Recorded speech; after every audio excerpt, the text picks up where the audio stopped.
लोकसभा की 4 खाली सीटों में से 3 का चुनाव कार्यक्रम कल घोषित हो गया। 17 अप्रैल को वोटिंग होगी, 2 मई को नतीजे आ जाएंगे। ये चुनाव सत्ताधारी कांग्रेस और विपक्षी बीजेपी दोनों के लिए ही प्रतिष्ठा का सवाल है। कितना, इसका अंदाजा आप वल्लभनगर पर शुरू हुए सियासी वाद विवाद से लगा सकते हैं। नमस्कार, आप देख रहे हैं दोपहर की 2 टूक। आपके साथ मैं हूं स्वप्निल। ऐसा शायद ही देखने को मिलता है जो चुनावी कार्यक्रम में दिख रहा है। ऐसे में मुद्दा यह है कि एक रूटीन बात है, आश्चर्य की बात है या सियासत की बात है। आज चर्चा इसी पर।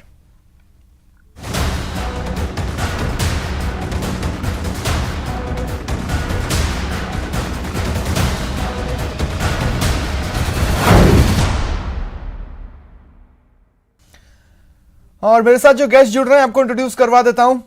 आर तिवारी जी कांग्रेस नेता है, मेरे साथ जुड़ रहे हैं। जितेंद्र गोठवाल जी बीजेपी नेता, महिपाल महला प्रवक्ता है आरएलपी के, और श्याम सुंदर शर्मा जी वरिष्ठ पत्रकार हैं। आप सभी का स्वागत है न्यूज 18 राजस्थान पर। मोटे तौर पर मुझे कांग्रेस का इस इशू पर रिएक्शन पता है और बीजेपी का क्या जवाब हो सकता है उसका भी थोड़ा थोड़ा अंदाजा मैं लगा पा रहा हूं, लेकिन आरएलपी इस इशू पर क्या सोच रही है, इससे शुरुआत करना चाहता हूं। महिपाल जी। जी स्वप्निल जी बताएं।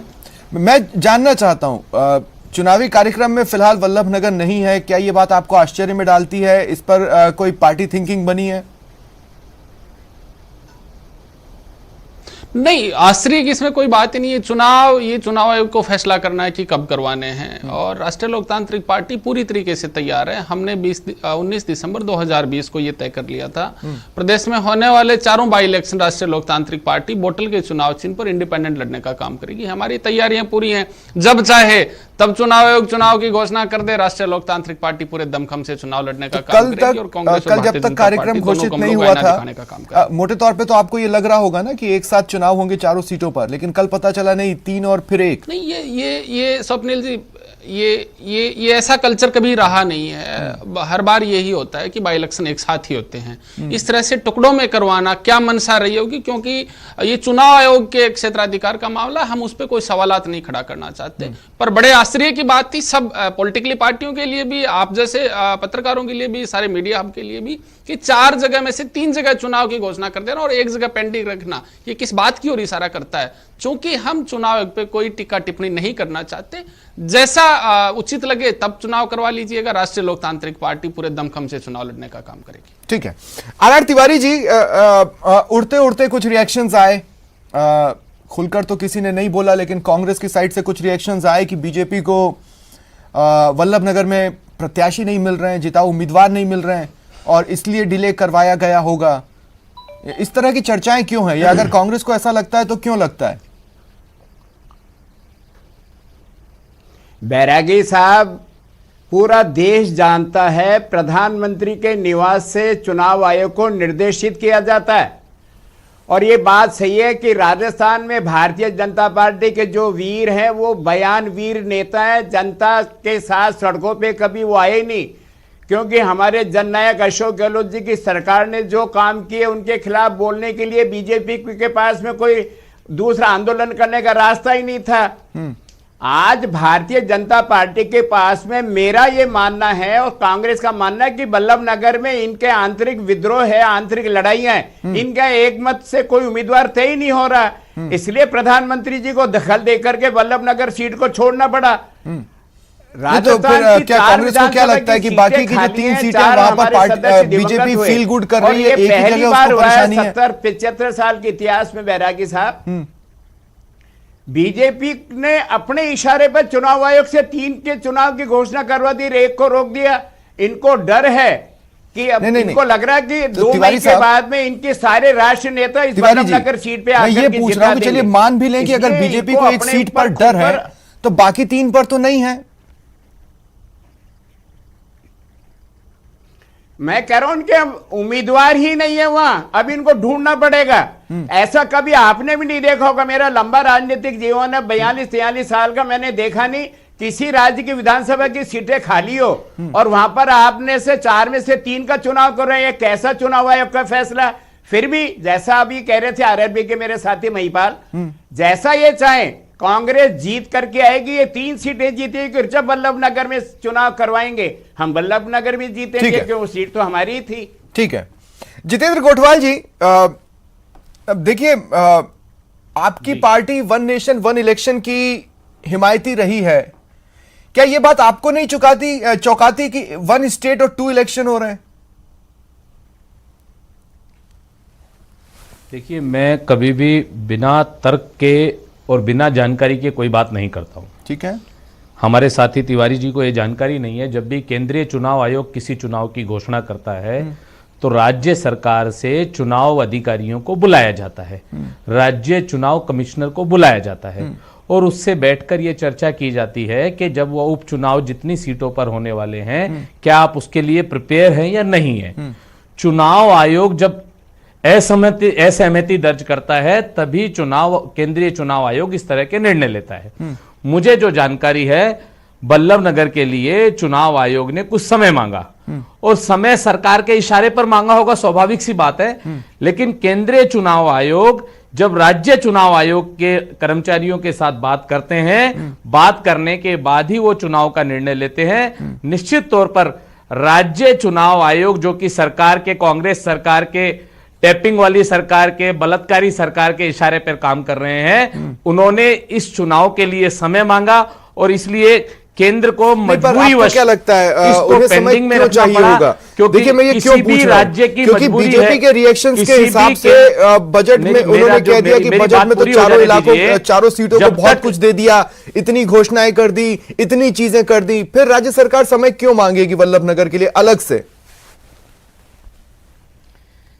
देखिए, ये बाकी चुनाव कराना उनकी मजबूरी थी और घोषणा करना उनकी आदत है। पिछले 2 सालों के अंदर एक भी घोषणा कभी इनकी जमीन पर नहीं उतरी है। चाहे किसानों के कर्जे की बात कर लें, चाहे बेरोजगारी भत्ते की बात कर लें, चाहे बिजली की दरें बढ़ाने की बात कर लें, या प्रदेश के अंदर जो क्राइम जिस रफ्तार से बढ़ रहा है। मैं एक सवाल और जितेंद्र जी आपसे लेना चाहता हूं, लेकिन उससे पहले दरअसल प्रधानमंत्री नरेंद्र मोदी का संबोधन आ रहा है लाइव, आइए देखते हैं क्या कह रहे हैं वो। बहुत आवश्यक है, ये मंथन का विषय है कि आखिर कुछ क्षेत्रों में ही टेस्टिंग कम क्यों हो रही है, क्यों ऐसे ही क्षेत्रों में टीकाकरण भी कम हो रहा है। मैं समझता हूं कि ये गुड गवर्नेंस की परीक्षा का भी समय है। कोरोना की लड़ाई में हम आज जहां तक पहुंचे हैं उसमें और उससे जो आत्मविश्वास आया है, ये आत्मविश्वास, हमारा कॉन्फिडेंस ओवर कॉन्फिडेंस भी नहीं हो जाना चाहिए। हमारी ये सफलता लापरवाही में भी नहीं बदलनी चाहिए। हमें जनता को पैनिक मोड में भी नहीं लाना है। एक भय का साम्राज्य फैल जाए, ये भी स्थिति नहीं लानी है। और कुछ सावधानियां बरत करके, कुछ इनिशिएटिव लेकर के हमें जनता को परेशानी से मुक्ति भी दिलानी है। अपने प्रयासों में हमें अपने पुराने अनुभवों को शामिल करके रणनीति बनानी होगी। हर राज्य के अपने अपने प्रयोग हैं, अच्छे प्रयोग हैं, अच्छे इनिशिएटिव हैं। कई राज्य दूसरे राज्यों से नए नए प्रयोग सीख भी रहे हैं। लेकिन अब 1 साल में हमारी गवर्नमेंट मशीनरी को नीचे तक ऐसी स्थितियों में कैसे काम करना, करीब करीब ट्रेनिंग हो चुकी है। अब हमें प्रोएक्टिव होना जरूरी है। हमें जहां जरूरी हो, और ये मैं आग्रहपूर्वक कहता हूं, माइक्रो कंटेनमेंट जोन बनाने का विकल्प भी किसी भी हालत में ढिलास नहीं लानी चाहिए। इस पर बड़े आग्रह से काम करना चाहिए। जिलों में काम कर रही पैंडेमिक जो रिस्पांस टीम्स को कंटेनमेंट और सर्वेलेंस एसओपीस, इसकी रीओरिएंटेशन की आवश्यकता हो, वो भी किया जाना चाहिए। फिर से एक बार 4 घंटे 6 घंटे के लिए बैठ करके चर्चा हो, हर लेवल पे चर्चा हो, सेंसिटाइज भी करेंगे, पुरानी चीजें याद भी करा देंगे और गति भी ला सकते हैं। और इसके साथ ही टेस्ट, ट्रैक और ट्रीट, इसको लेकर भी हमें उतनी ही गंभीरता की जरूरत है जैसे कि हम पिछले 1 साल से करते आ रहे हैं। हर संक्रमित व्यक्ति के कॉन्टैक्ट को कम से कम समय में ट्रैक करना और आरटी-पीसीआर टेस्ट रेट 70% से ऊपर रखना बहुत अहम है। हम ये भी देख रहे हैं कि कई राज्यों में रैपिड एंटीजन टेस्टिंग पर ही ज्यादा बल दिया जा रहा है और उसी भरोसे गाड़ी चल रही है। जैसे केरल है, उड़ीसा है, छत्तीसगढ़ है, यूपी है। मुझे लगता है कि इसमें बहुत तेजी से बदल की जरूरत है। इन सभी राज्यों में, मैं तो चाहता हूं देश के सभी राज्यों में हमें आरटी-पीसीटी टेस्ट और बढ़ाने पर जोर देना होगा। एक बात जो बहुत ध्यान देने वाली है वो ये कि इस बार हमारे टियर 2 और टियर 3 शहर जो शुरू में प्रभावित नहीं हुए थे, उनके आसपास के क्षेत्र प्रभावित ज्यादा हो रहे हैं। देखिए, इस लड़ाई में हम सफलतापूर्वक बच पाए हैं, उसका एक कारण था कि हम गांवों को इससे मुक्त रख पाए थे। लेकिन टियर 2, टियर 3 सिटी पहुंचा तो इसको गांव में जाने से देर नहीं लगेगी और गांवों को संभालना हमारी व्यवस्थाएं बहुत कम पड़ जाएगी। और इसलिए हमें छोटे शहरों में टेस्टिंग को बढ़ाना होगा। हमें छोटे शहरों में रेफरल सिस्टम और एम्बुलेंस नेटवर्क के ऊपर विशेष ध्यान देना होगा। प्रेजेंटेशन में ये भी बात हमारे सामने रखी गई कि अभी वायरस का स्प्रेड डिस्प्रेस्ड मैनर में हो रहा है। इसकी बहुत बड़ी वजह यह भी है कि अब पूरा देश ट्रैवल के लिए खुल चुका है। विदेशों से आने वाले लोगों की संख्या भी बढ़ी है। इसलिए आज हर एक केस के ट्रैवल की, उसके कॉन्टैक्ट्स के ट्रैवल की सूचना सभी राज्यों को आपस में भी साझा करना जरूरी है। आपस में जानकारी साझा करने के लिए किसी नए मैकेनिज्म की जरूरत लगती है तो उस पर भी विचार होना चाहिए।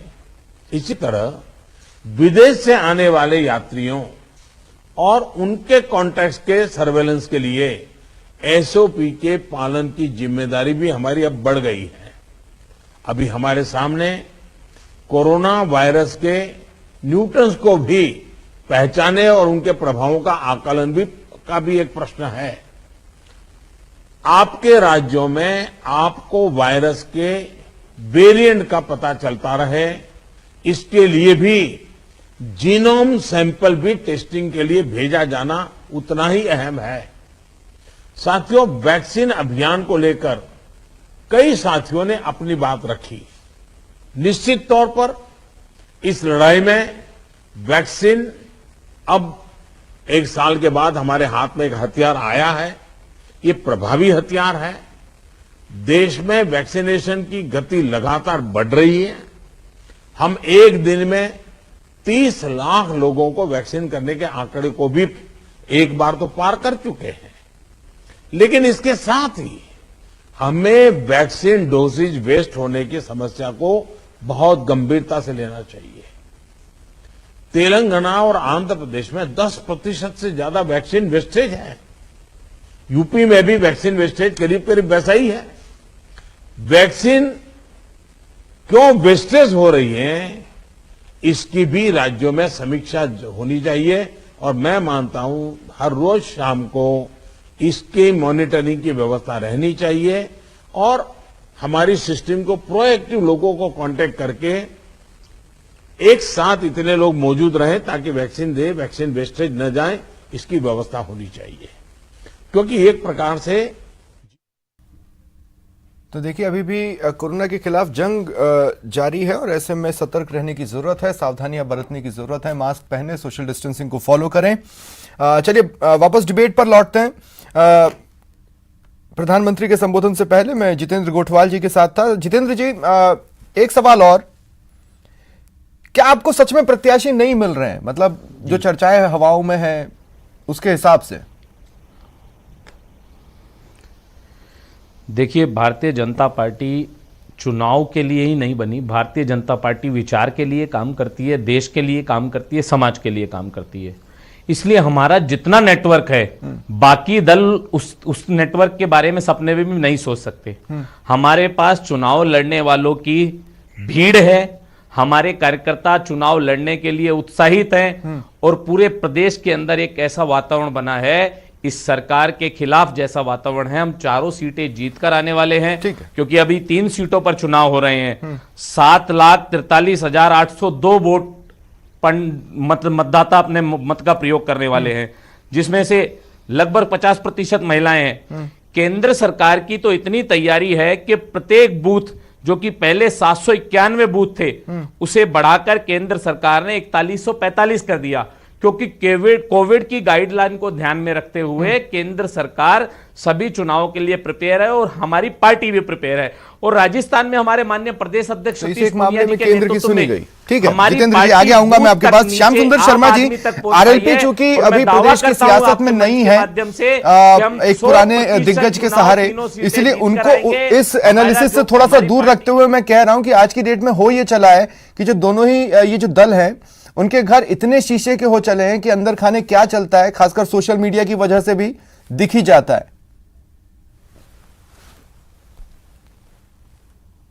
देखिए स्वप्निल जी, जिस प्रकार से मैं सुन रहा था गोटवाल जी कह रहे कि केंद्र से तैयार है, राज्य इनका तैयार है। केंद्र से चुनाव नहीं कराता, चुनाव तो चुनाव आयोग कराता है और चुनाव आयोग के लिए तैयारी पूरी तरीके से है। देखिएगा पिछले दिनों वहां के एसडीओ है सरवण सिंह, उन्होंने चुनाव की तैयारी की बैठक कर ली थी। उन्होंने कहा हम पूरी से तैयार है, लेकिन ऐन वक्त पर, क्योंकि चुनाव आयोग के हमारे आयोग सुनील अरोड़ा जी राजस्थान से पूरी तरह से वाकिफ है और पूरी तरीके। अब आप देखिए जितेंद्र गोटवाल जी ये नहीं बता पा रहे हैं कि वहां पर धरातल पर जो रणधीर जी भिंडर हैं, कुछ दिन पहले वसुंधरा जी वहां गई थी, मिले थे, और उसके अलावा गुलाबचंद कटारिया आपस में बनते नहीं है दोनों के बीच में, लेकिन भिंडर साहब ने कुछ दिन पहले कह दिया था मैं कटारिया साहब का भी आदर करता हूं। तो ये निश्चित रूप से अर्जुन लाल मेघवाल वहां गए थे। आप इनके प्रदेश के राष्ट्रीय मंत्री हैं अलका गुजर गई थी और एक जने और गए थे वहां। इनका निश्चित रूप से पार्टी का प्रत्याशी कौन हो इसका निर्णय नहीं कर पा रहे, क्योंकि भिंडर सीधे तौर पर इनको चुनौती दे रहे हैं। केवल 4000 वोटों से वो हारे थे चुनाव आपके सक्तावत जी से। सक्तावत जी की यहाँ भी प्रीति, उनकी पत्नी भी तैयार है, उनके भाई भी देवेंद्र जी तैयार है। इसके अलावा प्रताप सिंह खाचरेवाल के रूप में गए थे तो उन्होंने भीम सिंह चूड़ावत का नाम भी चला दिया था। वहां 3 कांग्रेस के तैयार हैं, तो बीजेपी सक्षम तरीके से तैयार नहीं। अभी जाके आए थे सतीश पूनिया जी। अब ये गोठवाल जी बार बार कह रहे हैं सतीश पूनिया जी तैयार हैं, तो फिर चुनाव आयोग को क्यों नहीं कह रहे हो? ये कह रहे हैं कि चुनाव आयोग को राज्य सरकार ने मना कर दिया। अब मैं बता रहा हूँ सरवण सिंह तो वहां के एसडीओ हैं, उन्होंने तैयारी कर ली, ऐप डाउनलोड कर लिया, सब कुछ तैयार है, मतदान केंद्रों का सत्यापन हो गया, सब कुछ है। और ये पता नहीं इनके कहां से इनके पास सूचना आ गई गोठवाल जी के पास, क्योंकि हो सकता है मौजूदा सियासी घटनाक्रमों को देखें तो एक फोटोग्राफ भी श्याम सुंदर जी आप भी जानते हैं उसी इलाके में सामने आया, जिसको लेकर बीजेपी के प्रति नाराजगी भी एक खास वर्ग में देखी गई। हालांकि मैं ये कहूंगा प्रदेश भर में देखी गई।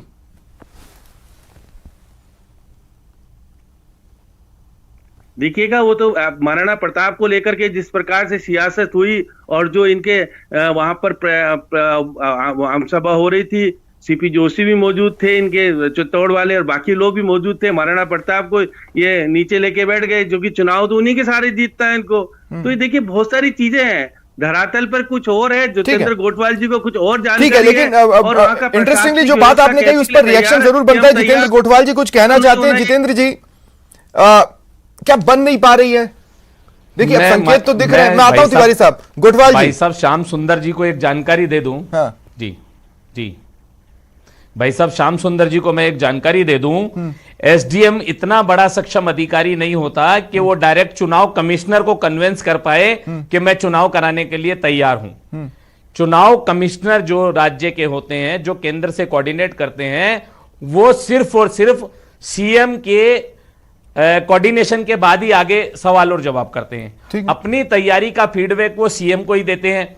जो श्याम सुंदर जी कह रहे हैं मुझे लगता है श्याम सुंदर जी कहीं से फीड होकर आए हैं भाई साहब। नहीं, लेकिन और निश्चित गोठवाल तौर जी, पर उन्होंने जो भाषा का प्रयोग किया, मुझे भिंडर लगता है प्रकरण है, कि ये बहुत उनको चर्चाओं में लिखकर है। दिया गया और ऐसा माना जा रहा है कि मेरे बड़े भाई हैं, मैं भिंडर उनका बड़ा प्रकरण की वजह सम्मान से करता हूं, कटारिया जी उनका नाराज रिगार्ड चल रहे करता हैं। हूं। सियासी हलकों में ये चर्चाएं हैं। भारतीय जनता, मैं बिल्कुल, अब मैं उसी पे विषय पे श्याम सुंदर जी की बात का मैं जवाब दे रहा हूं। गुलाब जी के लिए भिंडर जी ने कहा, जो सतीश पूनिया जी वहां पर गए, 10-10 उम्मीदवार, 20-20 उम्मीदवारों ने वहां हमारे को बायोडाटा दिया।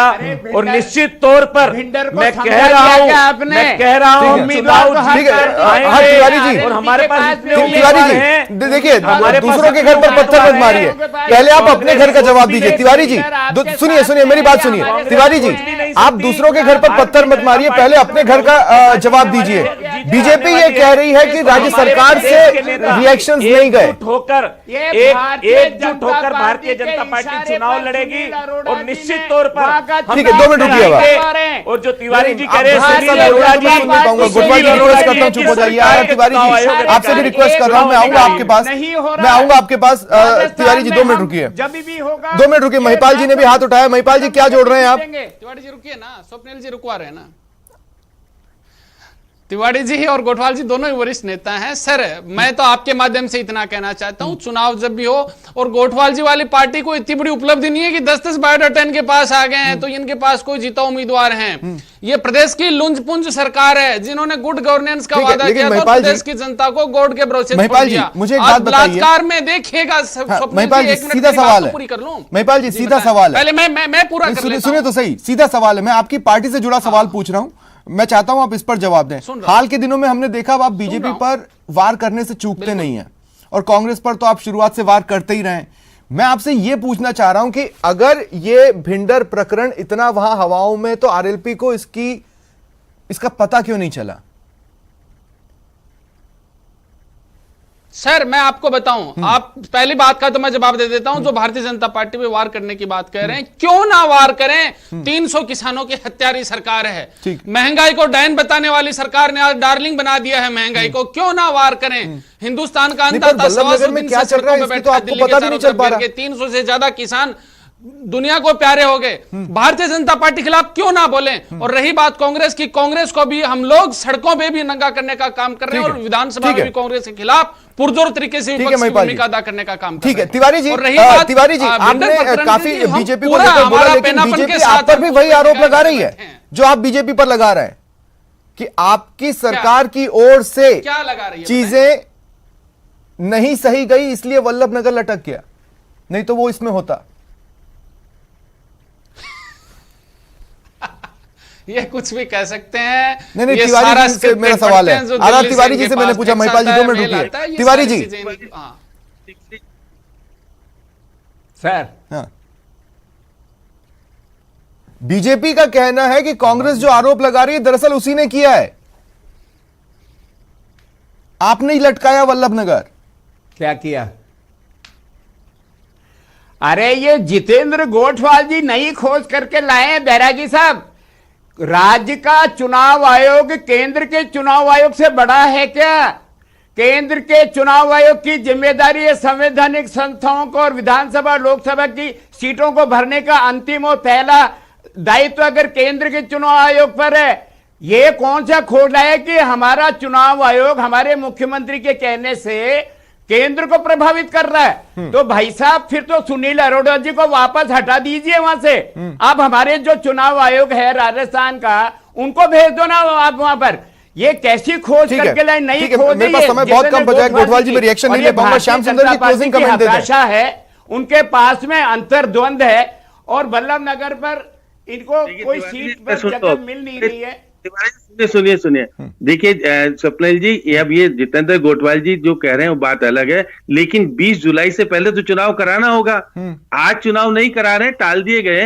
अगर गुजरात में 2 राज्यसभा की सीट के चुनाव होते तो एक कराते हैं, तो वहां पर चुनाव आयोग की समझदारी सामने आती है। तो यहाँ 3 ही चुनाव हो रहे हैं, तो समझदारी सबको मालूम है किस तरह की स्थितियां हैं। गोठवाल जी, आप अभी कुछ कह रहे हो, लेकिन धरातल पे जो आपको सब कुछ पता है इसलिए चुनाव ना गोटवाल जी, होना बहुत संक्षिप्त में बहुत अपना सारे रिएक्शन सवाल देते, मुझे पैदा खत्म करता करना है है। चुनाव आयोग की रण। बहुत संक्षिप्त में दीजिएगा, समय कम बचा देखिए है। जो तिवारी जी कह रहे हैं, आपने कभी मैं वही कह रहा हूं, किसी थाने के अंदर कार्रवाई करने से पहले थाना अधिकारी से जाब्ता पूछता है एसपी, तब जाकर उस थाने पे कार्रवाई होती है। इसी तरह से केंद्र भी राज्य से उसकी जानकारी लेता है कि आप प्रिपेयर हैं या नहीं। शुक्रिया आप चारों का क्योंकि मेरे साथ केंद्र जुड़ने के लिए, इस चर्चा में शामिल होने के लिए। फिलहाल इतना ही, नमस्कार।